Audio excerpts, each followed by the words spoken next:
pathetic and disgusting. And Martin Bashir isn't just a cable news host. He's the former co-anchor of Nightline, so he has had a significant journalistic career. I'm glad he apologized. He talked about the politics of vitriol and destruction, of which he's been a prime practitioner. He has a very slashing and personal style. But where are his bosses at MSNBC? Not a syllable from the network executives. There has been no disciplinary action that we know of, no suspension of Martin Bashir, even though MSNBC a couple of years ago had suspended another talk show host, Ed Schultz, for calling Laura Ingraham a right-wing slut. This is, I'm not justifying that. This is so far worse. It is so beyond the pale that I even hesitated to bring it up on my show because it's pretty gross.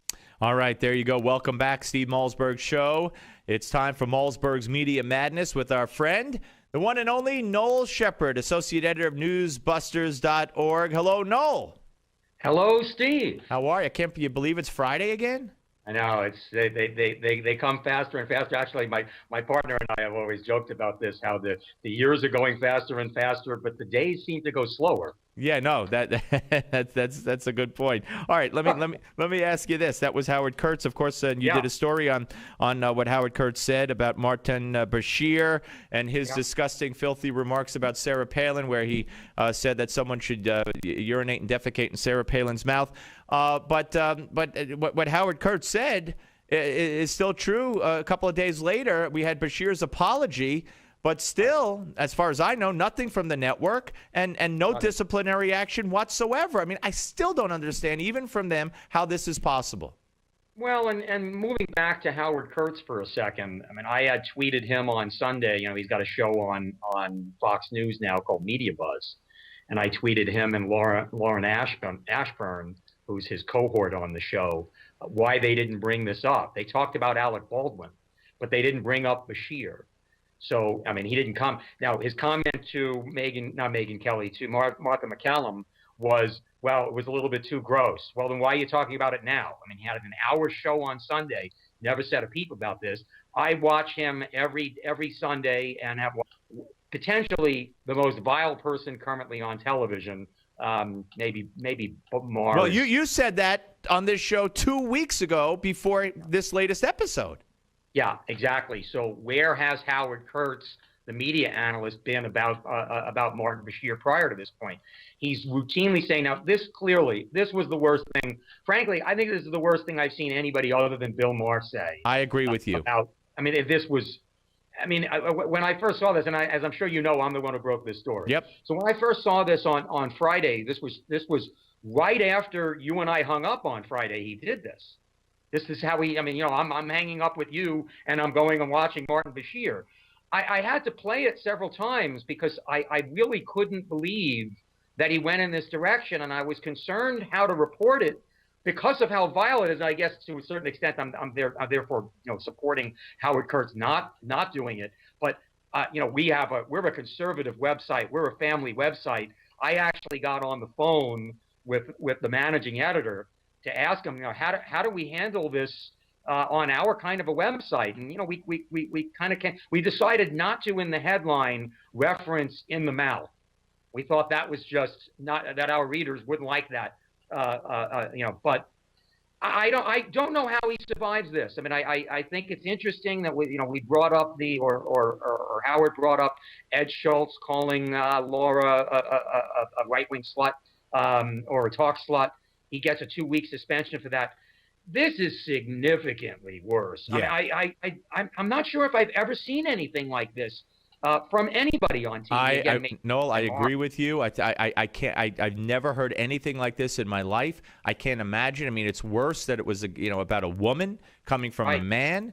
I couldn't believe. I felt for sure some shoe was going to drop something, but nope. I guess it's acceptable. And you're right. I picked up on that too with Kurtz. He almost wasn't going to talk about it on the show. Well, that would have been nice. Yeah, he never did say a word. But they brought up Alec Baldwin. But I thought Rush had an interest. I mean, it's not just Rush. A lot of people are talking about this. If this had been, let's say, Bill O'Reilly or anybody on Fox making such a comment about Hillary Clinton, end of career. Well, and conceivably they're off the air immediately. Absolutely. Somebody hears this. they're off the air immediately. They shut it down. Absolutely. They said, what are you crazy? Get the hell out of here. Absolutely. And this was a final commentary. What a lot of people missed on this wasn't an off-the-cuff remark. This was a written, scripted, from the teleprompter, 2-minute-long diatribe with supposedly quotations from or citations from this plantation owner. Yeah. Right. So lots of people had to have been aware. Absolutely. Absolutely. It was written. It was loaded into the teleprompter. It was a segment. The producer had to know he was going to do this. Absolutely. Yep. And I'm just flabbergasted. Heads have to roll, but it doesn't look like heads are going to roll. It looks like he's going to skate on this.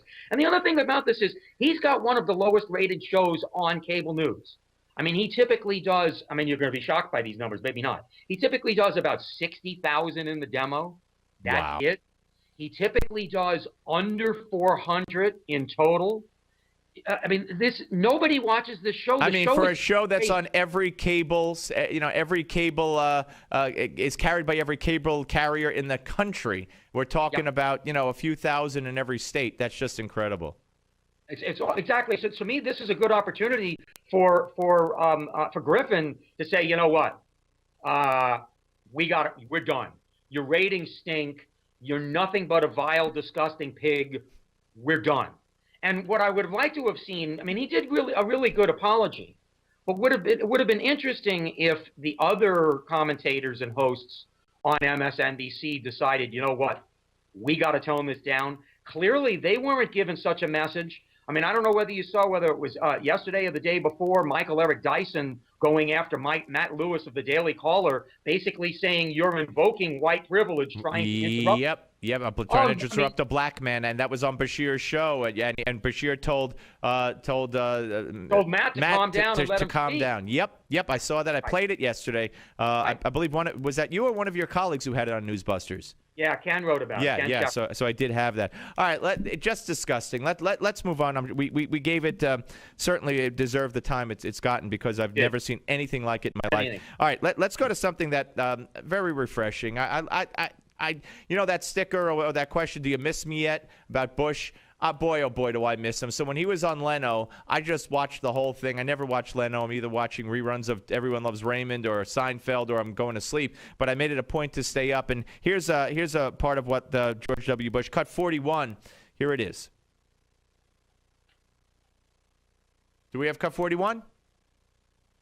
You're about to head out to pasture.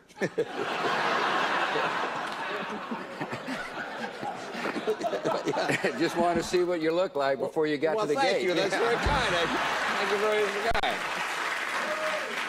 Now, I know you've avoided talking policy for the last 6 or 7 years. Explain why. I don't think it's good for the country to have a former president criticize his successor. Yeah, that makes sense.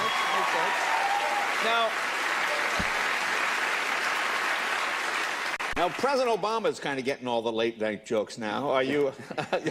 Better him than me. You are there. You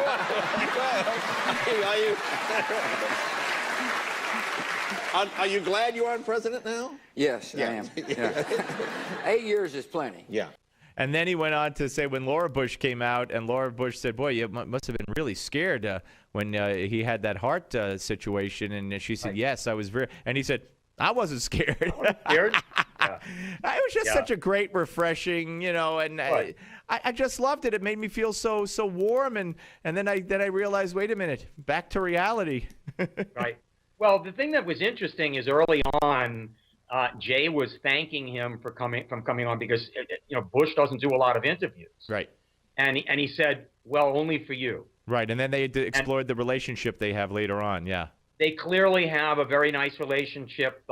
Jay goes down there and does events when Bush is doing things for the troops, and Bush does a lot of things for the troops, the Wounded Warriors, as you know. Yep. So they clearly that was neat, and having Laura there as well.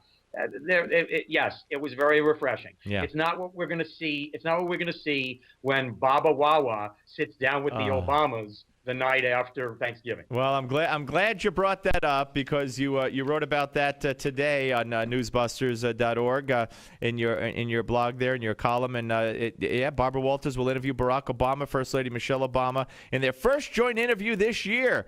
I don't know. I mean, she was interviewed on BET the other day, and she revealed that the president sings all the time. Now, she then went on to say he's always in the bathroom. Now, she didn't say he sings in the shower. So I said maybe this is why he's late for his press conferences. This is maybe why he's detached. This is why he doesn't know and nobody could tell him anything, because she said he's always in the bathroom and then wanting to know if he should sing something for us. I can't picture any of that, to be honest with you, but this should be a softball love fest. Oh, yeah. Well, they have she has quite a history of softball love fests. I don't know whether it was last year or the year before, whether it was Thanksgiving or Christmas. She asked him if he could be any superhero, what would he be and what superpower would he like? Yeah, that's question, great. Huh? Yeah. But he also told her, and she didn't ask this, she said, what trait do you dislike about yourself most? And he brought up that he was lazy. So he's the one who called himself lazy, which was interesting. All right. Well, and that makes him racist. Yes, absolutely. No, okay. One more. I wanted you to hear, this is a great piece you wrote with Jon Stewart and Bill Cosby. And Cosby was talking about how he saw Stewart either perform or up in front of a bunch of people, and he curses in his act, and he cursed at that point. And here Cosby surprises Stewart. Here's cut 40. I'm 76 years old. What you have to understand, Jonathan, from whence I cometh, when people cursed, the next thing is somebody was going to hit you. What? Yeah. See, now there's a whole new culture. Yes. People curse and they laugh. But for me, when you were cursing, I started crying. No. Yes, because I wasn't cursing, it was Yiddish. Yes. All right, but Bill Cosby was referring to a show that Stewart did for Wounded Warriors called Stand Up for Heroes, and this was Cosby's way of telling him, hey, get the curse words out of your act. Well, and it would be nice if that would be the case, but I don't think that's going to be the case. I think that's part of his act. And what's kind of sad with the Stewart is, certainly we don't like his politics. This is a very, very funny, very, very bright guy. And, I mean, I don't know if you feel that way. I very much do. And I used to love his show. I don't know whether we've ever spoken about this, but prior to 2004, no, we only have about less than a minute, so go ahead. I just want to tell you. Really quickly. Prior to 2004, John's show was a must-watch. But then once the campaign started, he clearly was totally for Kerry and totally against Bush, and that's when he became rather tough to watch. Right, but kudos to Cosby. He speaks his mind again, right? Yeah, and he really doesn't need the vulgarity. I don't know why they feel that helps. I mean, he's such a talented, intelligent person.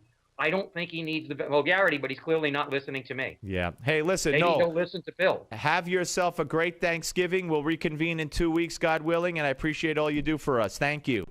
Thank you, sir. Happy Thanksgiving to you, too. Take care. Noel Sheppard, ladies and gentlemen, of course, associate editor at News. You're not going to want to miss him on the Steve Malzberg Show, Newsmax TV.